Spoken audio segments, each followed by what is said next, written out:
এটাই সেই আজোয়া খেজুর, অনেক লম্বা লম্বা, প্রায় 2 ইঞ্চি 1.5 ইঞ্চির ভেতর এর বেশিও লম্বা হয়ে থাকে। গাছটা অনেক ছোট, যার কারণে খেজুরগুলো খুব একটা বেশি বড় হয়নি, তবে অনেকটাই বড় হয়েছে।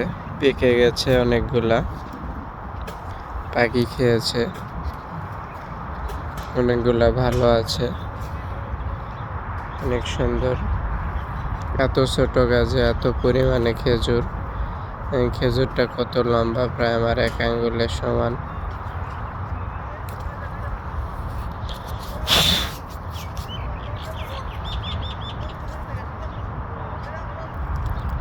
অনেক সুস্বাদু।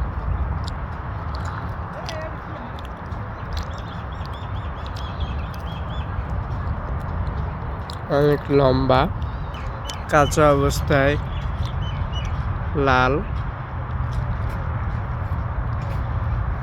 পেকে গেলেই কালো।